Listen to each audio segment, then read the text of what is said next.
Did you want to?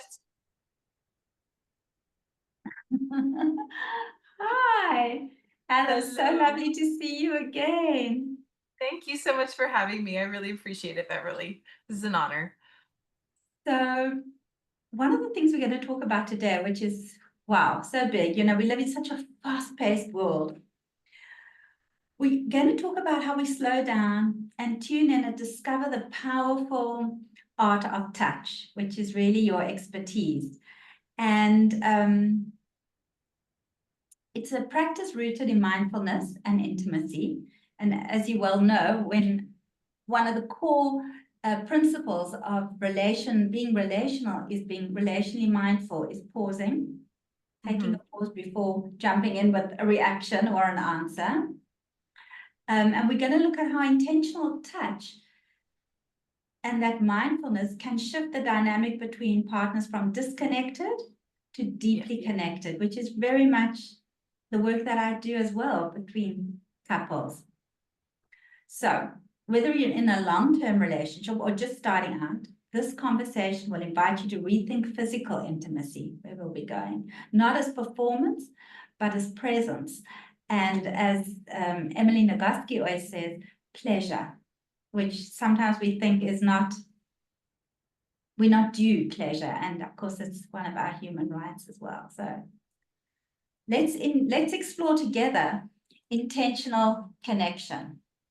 I'm so happy to have you here with me. So, can you give us an introduction to who you are and your work, and tell us what first drew you to explore sensate focus and intentional touch in your personal and your professional life? Thank you. Yes, so my name is Alice Lindy, and I am currently an intern as a surrogate partner in surrogate partner therapy, and I'm also a licensed massage therapist. And what drew me to the work of Sensate Focus was through surrogate partner therapy. It's the foundational practice within surrogate partner therapy to help clients with relaxation and connection and helping people be able to be present in their bodies and with their partners and be in the moment versus future focusing and worrying about outcomes and learning how to be just in their bodies. For me as a practitioner, physical touch has always been sort of my more natural modality versus conversation and communication. I'm a very hands-on person. And so when I learned about the art of sensate focus, I was instantly drawn to it because it was something that I saw could not only help me in my own life, but could help me with my clients and with helping people have a deeper and more rich relationships and connection with their partners and even just their loved ones around them. I love that that inner knowing of where your strength is when it comes to communication and connecting. Um, for those who don't know what surrogate therapy is, Surrogate partner therapy, yes. partner therapy. Could you say a sentence about that?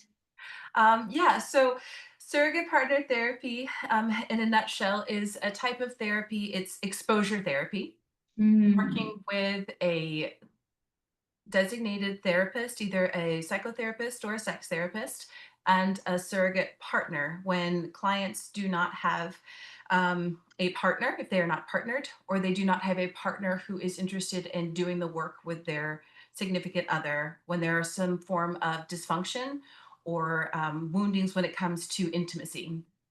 And so we are brought in by the therapist to help their clients meet and understand what their goals are and help them work through some of that stuff through exposure and practice and keeping helping them relax, which I also need to do right now. Yeah, take a In break. this We've moment, spoken yes. before.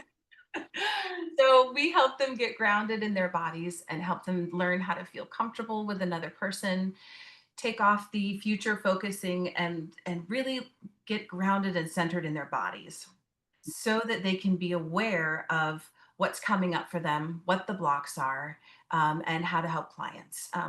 A lot of the people that we work with tend to be on the spectrum, Mm. or are midlife virgins or people that have come from some form of trauma, abuse, or dysfunction. And so they're needing a little bit more than just talk therapy to help get them to the next um, place where they need to get to or work through certain things.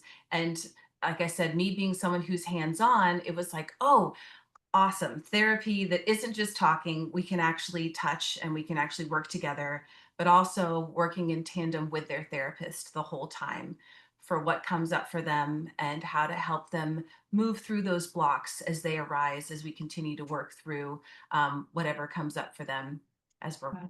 working together. I love the emphasis on the presence, what's coming up for you right now, and not so much the goal.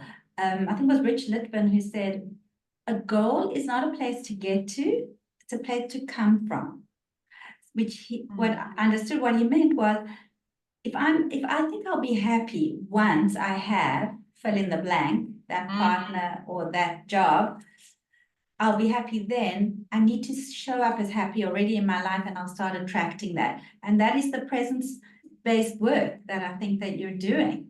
mhm. What's going Yes. on right now and how can Yep. I? Learning to enjoy the journey and realizing that just having a sexual encounter or just having an orgasm is great.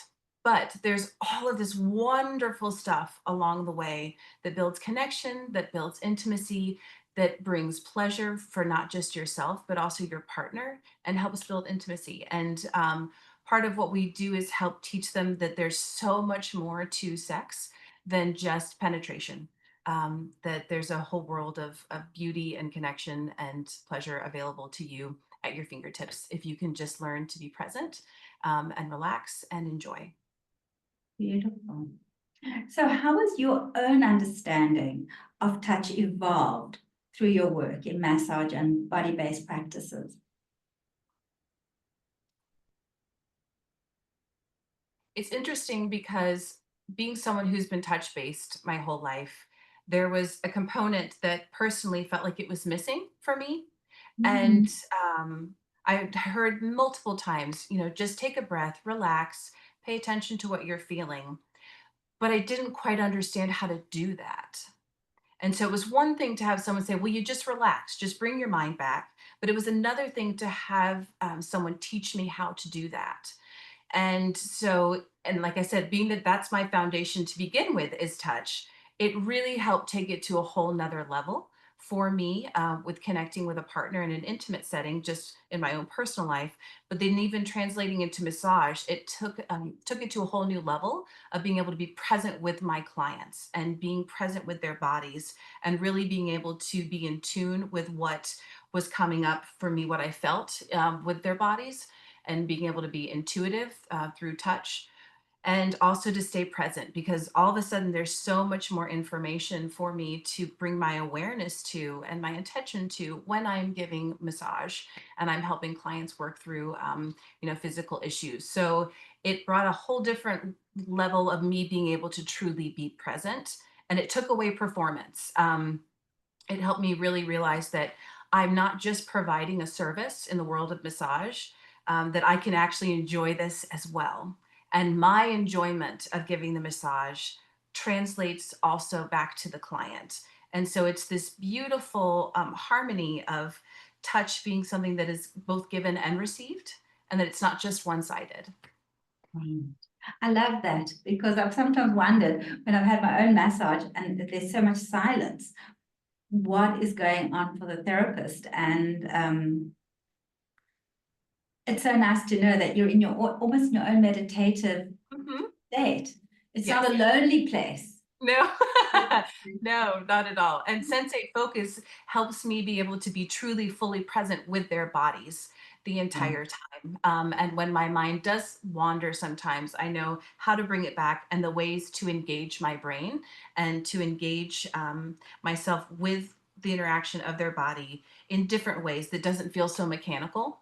And it also keeps things from being routines. I'm not just performing the same thing over and over again with each client, that it's different with everyone depending on their needs and what I feel is coming up with them and what is needed in this moment, what style, what technique of massage is Mm, best suited for this part of their body in this moment versus just going through the motions.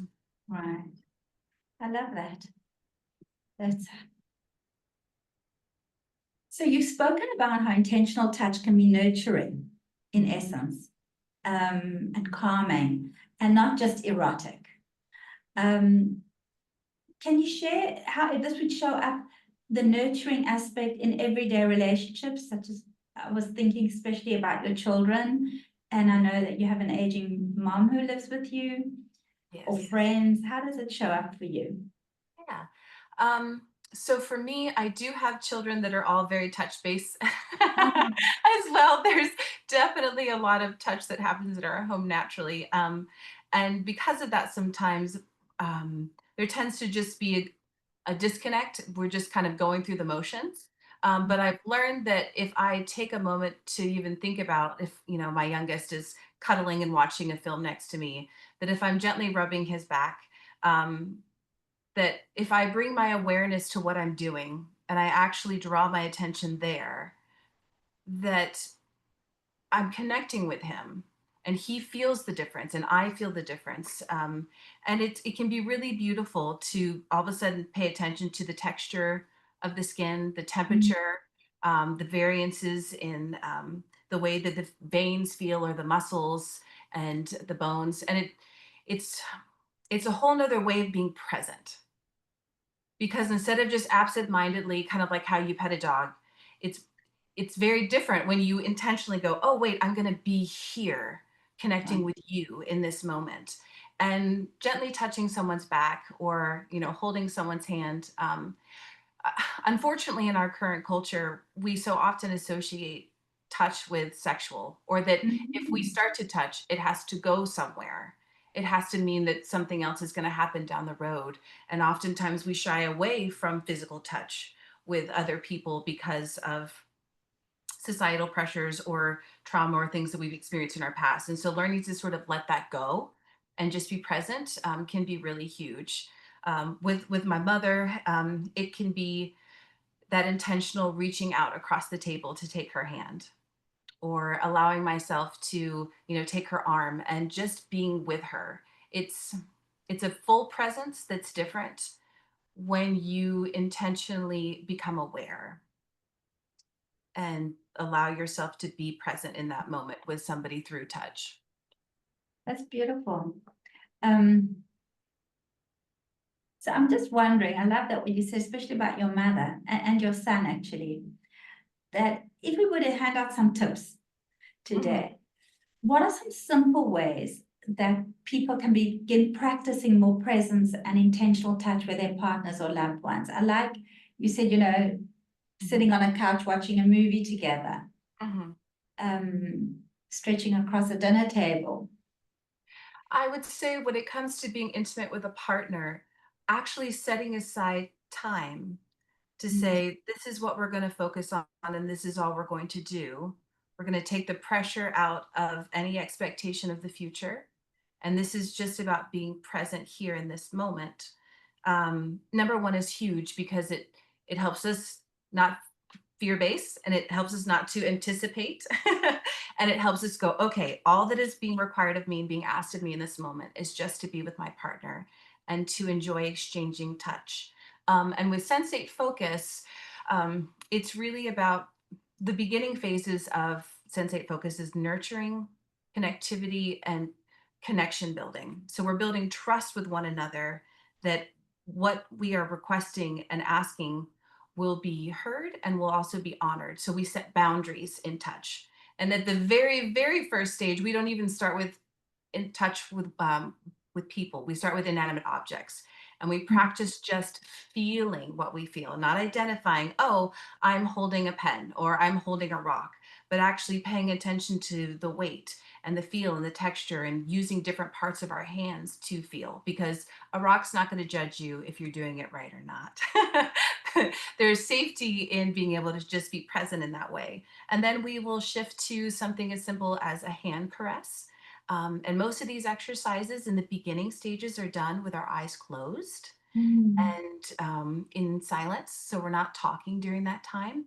And we take turns. someone is first active, they are the ones that are enjoying doing the touching and experiencing their partner's hand more as like an object, and just enjoying discovering in a different way than they have in the past. And then the other person is what we call passive or the receiver, and they're just receiving the touch. And so it's this set aside time of let's be present for this and just to connect in this capacity so that we know that you are safe and that you're present and you're here. And it can be really, really meaningful. And for a lot of people, it's like, well, that sounds boring. We're just starting at something so simple. But to truly experience someone touching you in a different way than they've never touched you because they're exploring your body for their own pleasure to understand what feels good to them against their own skin, um, it can be really, really monumental because so often touch is performative. It's, I have to touch you in this way to elicit this response because this feels good to you. And we so often don't even know what feels good to us. Right. And so part of Sensate Focus is that learning of how do I touch for my own pleasure? What is it? What are the ways that I enjoy touch and pleasure? And how do I discover new areas and ways that my body enjoys touch? So the foundation is relaxation and making sure that people feel safe and they feel comfortable. And I love what you said. You said a couple of things that I wanted to amplify. The one is especially in long-term relationships, Hmm. where touch might become more routine, to set aside that intentionality. I Hmm. love that. Yes. And then you spoke about the rock not being judgmental, because I think that's exactly it. There's no right or wrong way. It's what happens in that moment between the people who are involved, Hmm. um, and if this is pleasurable or not. To speak. Yes. Yes. Well, and just as sex can be part of your routine, sex should never be routine. The sex Mm, itself. And so this is another way of helping bring variety so that we're not just going through the motions of connectivity. We're actually learning how to be present. And we're also learning what are the things that I enjoy, that you enjoy. And we are doing this as a, together. It becomes a sort of dance versus yes. just this thing that we do because we're supposed to do it.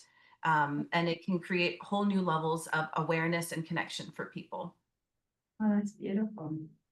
What are some common barriers or blocks, resistances people experience when learning to give or receive intentional touch, would you say?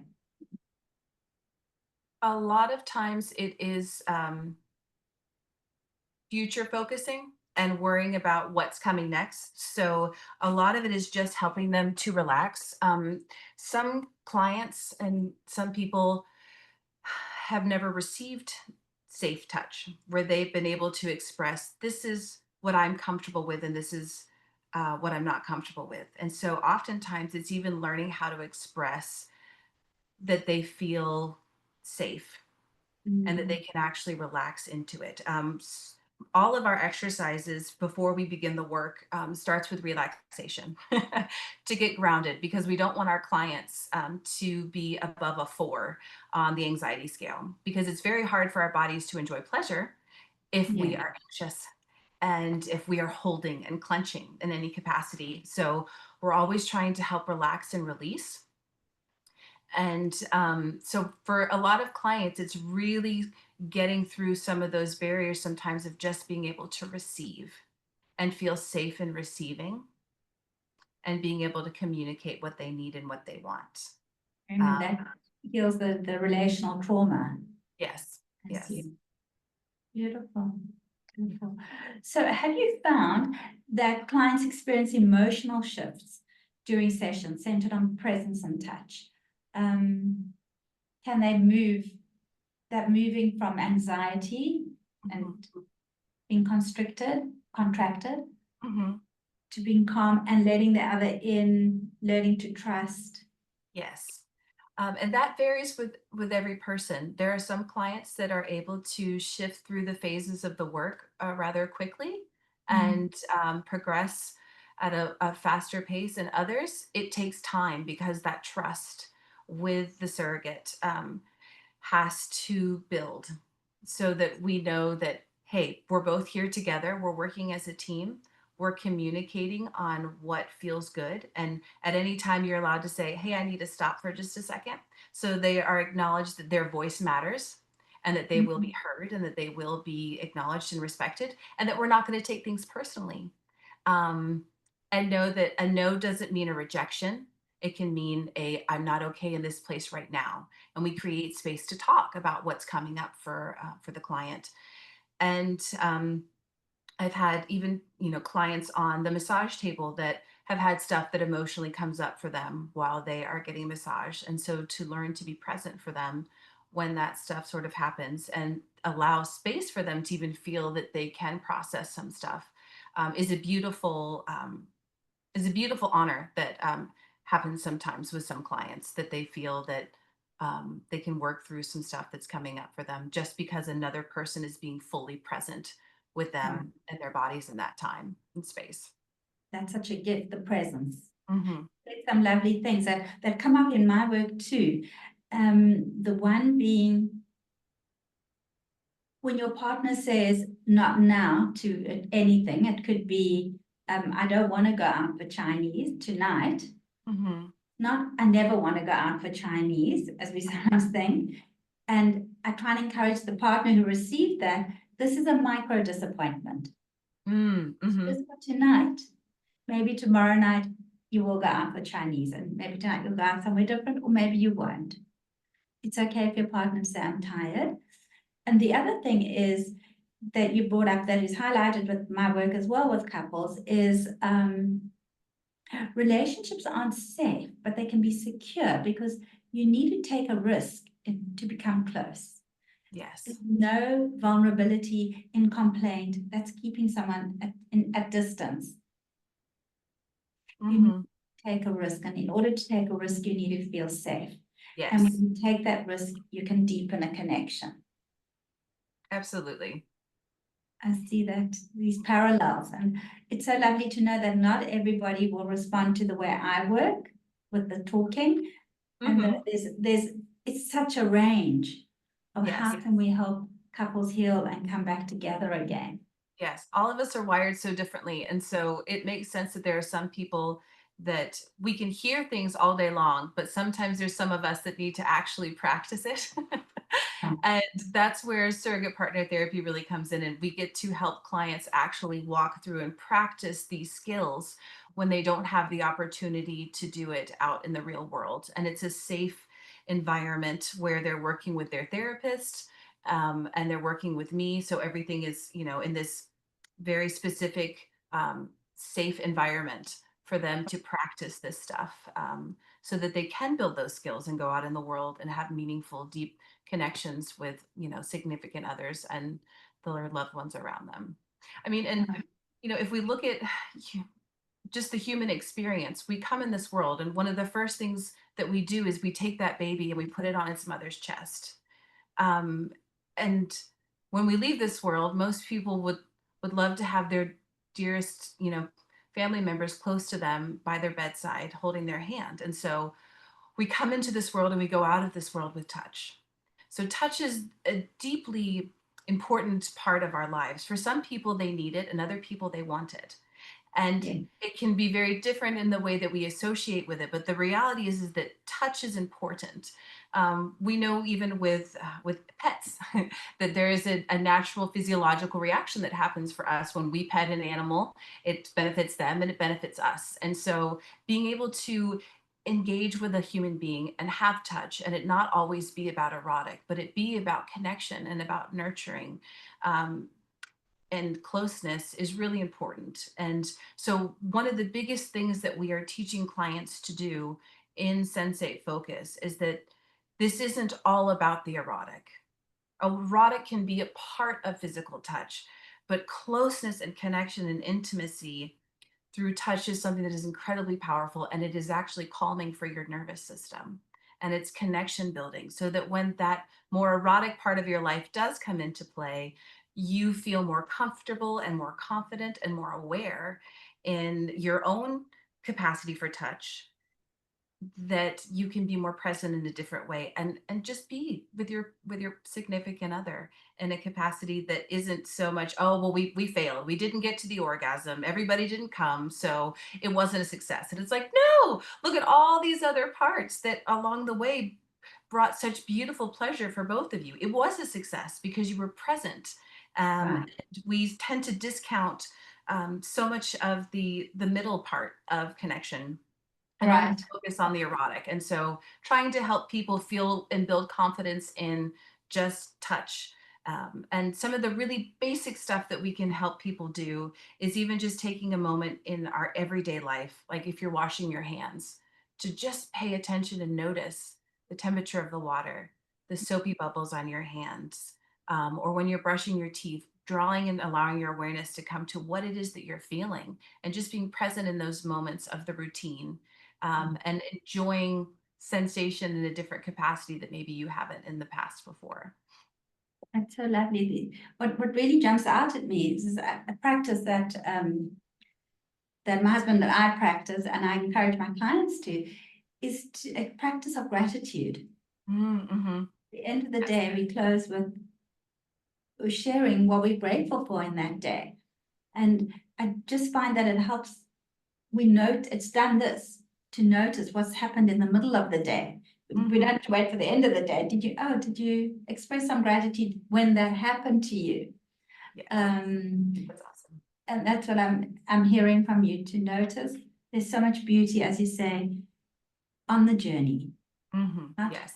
towards some place. That's very beautiful. So if you could leave everybody with one takeaway about the power of mindful touch, what would it be?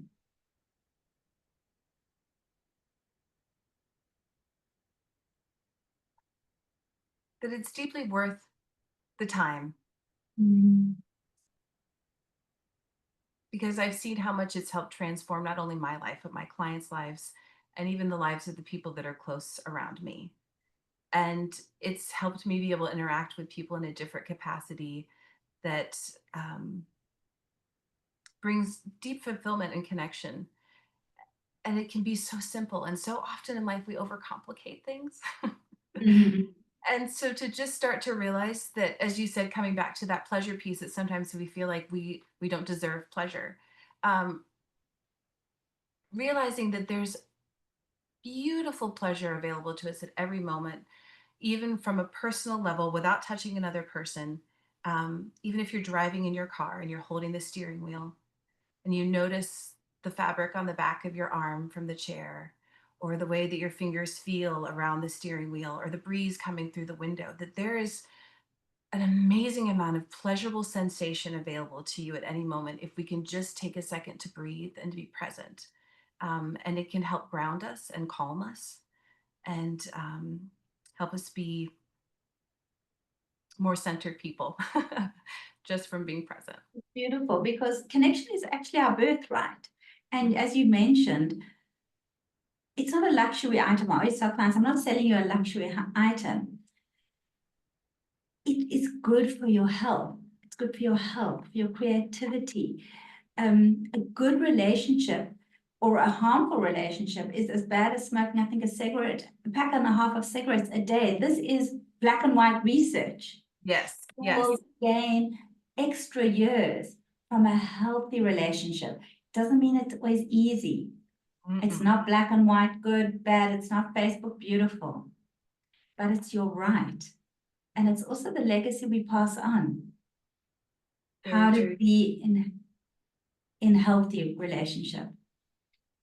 That's so true. I think being in a relationship is such a gift. And so often in our current culture, we view it as this burden and that it shortens our lives. But I'm like, being in a relationship is what helps us grow. And it's what helps us live a much more rich and full life. And I may not always get my way in a relationship as a parent, Micro disappointments. right, as a caretaker, as a partner, but oh, life is so much more rich and fulfilling because I have the opportunity to see things and experience things in a different capacity because it's outside of my current viewpoint and experience. And so I'm deeply grateful for the opportunity to connect with people, be it a client or a significant other, because I'm right there with you. I think that it helps us grow, and it's brings such a more uh, rich and fulfilling life when we have the opportunity to do life with others.